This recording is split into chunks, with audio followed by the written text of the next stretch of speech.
भगवान शिव की आराधना की ओर बढ़ रहा एक और देश हर दिन योग के साथ ला रहा है परिवर्तन। गोली बम बारूद अत्याचारों से ऊपर उठकर योग की दिशा में बढ़ रहा है आगे। शिव की भक्ति के बाद बदल रही है यहाँ के लोगों की किस्मत। शिव की शरण में पहुँचने से आ रही है नई ऊर्जा। 2011 में जब अरब देशों में जैस्मिन क्रांति शुरू हुई, तब सीरिया भी इसकी चपेट में आया। बाकी देशों में सत्ता परिवर्तन हो गया और दशकों तक तानाशाही मारे जाते रहे, जेल में डाले जाते रहे। लेकिन सीरिया की कहानी एक अलग ही रास्ते पर चली गई और दुनिया के लिए वह तबाही का ज्वालामुखी बन गई। सीरिया की तबाही ने लाखों लोगों की जीवन लीला समाप्त कर दी और करोड़ों लोगों को पलायन करने के लिए मजबूर कर दिया। लेकिन आज सीरिया के हालात बदले हुए हैं और सीरिया भगवान शिव की कला से अपने जीवन को सुधारने में लगा हुआ है। वहाँ बहुत हद तक वह कामयाब भी होता हुआ नजर आ रहा है। पर क्या है वह कला, इस रिपोर्ट में आप भी जान लीजिए। सीरिया का नाम सुनते ही दिमाग में क्या आता है? लोगों पर अत्याचार, बम, गोली बारूद, खतरनाक लड़ाई, चारों तरफ मौत और डर का मंजर और युद्ध। सीरिया दुनिया का वह देश है जहां पिछले 12 सालों से गृह युद्ध चल रहा है। सीरिया के लोगों को आर्थिक और शारीरिक मार तो झेलनी ही पड़ रही है, साथ ही मानसिक तौर पर भी उन्हें प्रताड़ित किया गया है।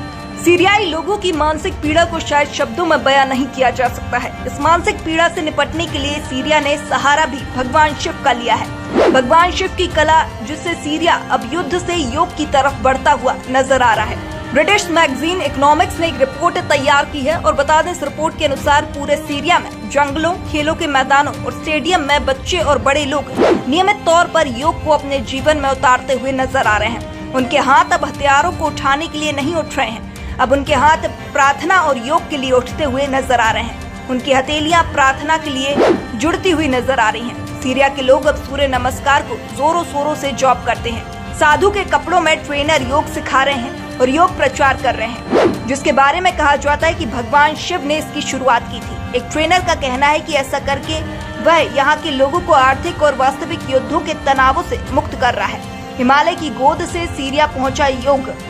सीरिया के 2 दशकों पहले मार्जा ईशा नामक एक व्यक्ति योग अध्ययन के लिए हिमालय की गोद में ऋषिकेश से लौटा था। अपने वतन सीरिया वापस लौटकर उसने एक योग सेंटर की शुरुआत की और अब देश भर में करोड़ों सेंटर फ्री में चलाए जा रहे हैं। सीरिया के राष्ट्रपति बशर अल असाद भी उनके बड़े समर्थक हैं और यही उनकी सफलता का सबसे बड़ा राज बताया जाता है। इकोनॉमिक्स ने लिखा कि सीरिया के कई लोगों के लिए नए धर्म गृह युद्ध से तबाह हुए देशों में सांप्रदायिक राहत देने वाला माना जा रहा है। माना जाता है कि इस युद्ध में 3.5 लाख से ज्यादा लोगों की मौत हो गई है। साल 2012 में 22 मिलियन से ज्यादा की आबादी देश छोड़कर चली गई थी और सीरिया में अभी भी रहने वाले 90% लोग गरीबी रेखा में जी रहे हैं। साथ ही सिविल सोसाइटी राजनीतिक सभा में बंद है।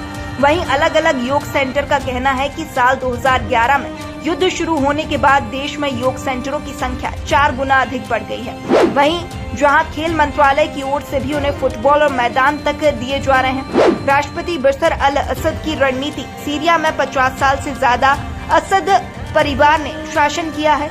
यह देश सुन्नी बहुल है और अपने प्रभाव को बरकरार रखने के लिए तमाम धार्मिक अल्पसंख्यकों के लिए एक गठबंधन बनाया गया है और इस गठबंधन ने इनको आजादी देने का भी काम किया है। असद ने योग के अलावा ईसाइयों को चर्च खोलने की भी पूरी मंजूरी दी है और इसका असर यह हुआ कि योग ने उन्हें भारत के साथ रिश्ते मजबूत करने में काफी मदद की है। भारत की तरफ सीरिया का झुकाव बढ़ाने का काम भी हुआ है। पूरे अरब में भारत की ताकत में जोरदार इजाफा हो रहा है। हाल ही में सीरिया में योग करने से लोगों की जिंदगी में जो परिवर्तन आ रहा है, उसके बारे में आपका क्या कहना है? हमें कमेंट बॉक्स में कमेंट करके जरूर बताएं।